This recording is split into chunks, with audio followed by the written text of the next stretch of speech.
Bonjour et bienvenue dans la vidéo numéro 4 pour les 7e 3. Nous sommes toujours dans la théorie et on va faire maintenant un exemple. Vous allez pouvoir tracer un repère orthogonal.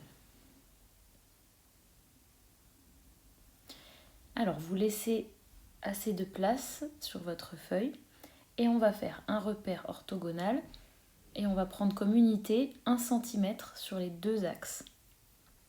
Alors il faut tracer deux axes perpendiculaires. Vous le faites au crayon et à la règle.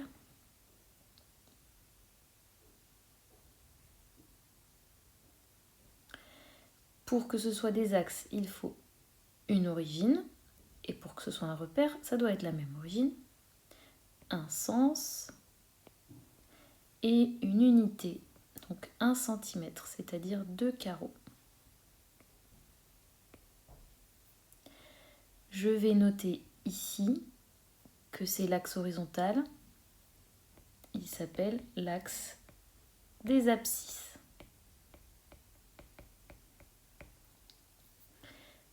Ici, l'axe vertical s'appelle l'axe des ordonnées.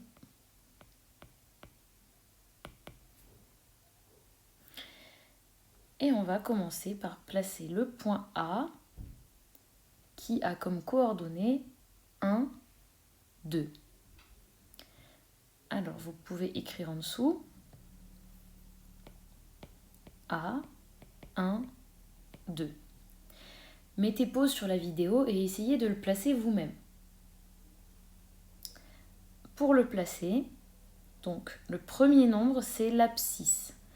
Ça veut dire que sur l'axe horizontal, celui-là, je me place à 1 cm du zéro. Je suis donc ici. Ensuite, le deuxième nombre est 2.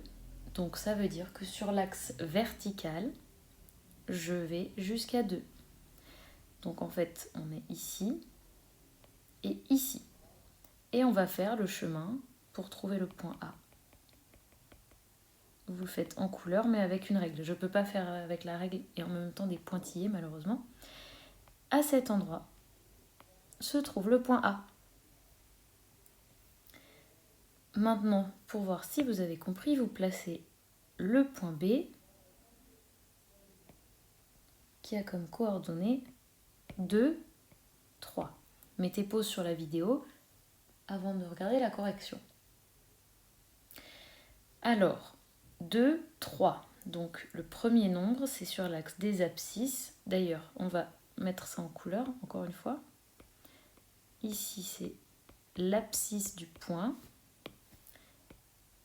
Et le deuxième nombre s'appelle l'ordonnée. Alors pour le point B, donc je suis à 2 pour les abscisses. Donc je vais aller à 2 cm du point O vers la droite. Je suis ici. Pour le point B, je suis à 3 cm du point O, mais sur l'autre axe. 1, 2, 3. Le 3 se trouve ici. Si vous avez envie d'écrire les nombres, vous pouvez bien sûr. Le point B va se trouver donc au croisement ici. Alors maintenant, je vais placer le point C et vous allez essayer de deviner quelles sont ses coordonnées. Faites-le avec moi.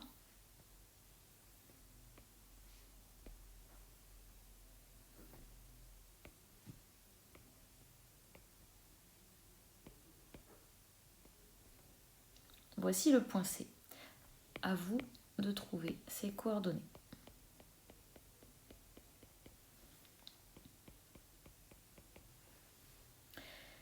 Sur l'axe des abscisses, l'axe horizontal, je me trouve à gauche du 0. Donc on va avoir un moins pour l'abscisse du point C.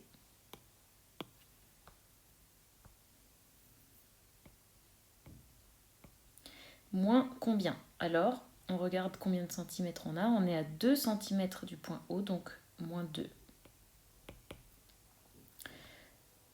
Pour l'autre axe, maintenant, je me trouve en dessous du point O. Donc on va également avoir un moins. Nous sommes en dessous du 0. Et à combien de centimètres? Eh bien, à 3 cm. Donc les coordonnées du point O, raison technique, sont moins 2, moins 3. On va encore en placer quelques-uns. Le point D, par exemple, je voudrais avoir comme coordonnées 0, 4. Alors, sur l'axe des abscisses, je suis à 0. Donc en fait, je suis ici, sur le point O. Je ne bouge pas. Par contre, je suis à 4 sur l'axe vertical. Donc je vais monter jusqu'à 4 et le point D se trouve à cet endroit. Donc c'est étrange, mais le point D se trouve sur l'axe des ordonnées. Étrange, mais pas grave. Alors, est-ce que de la même manière, vous saurez trouver les coordonnées du point E qui se trouve ici? Sur l'axe des abscisses, qu'est-ce qu'il a fait comme mouvement? Il est à 2 cm à gauche du point O. Donc, moins 2 pour les abscisses. Sur l'axe des ordonnées, où se trouve-t-il? Eh bien, on n'a pas bougé. On est à 0. Voilà, vous avez fait tous les points possibles, un peu spéciaux, avec des moins, des plus, et les points qui se trouvent sur les axes. N'hésitez pas à regarder la vidéo plusieurs fois pour être sûr d'avoir compris. Et dans la prochaine, on fera un exercice. À tout de suite.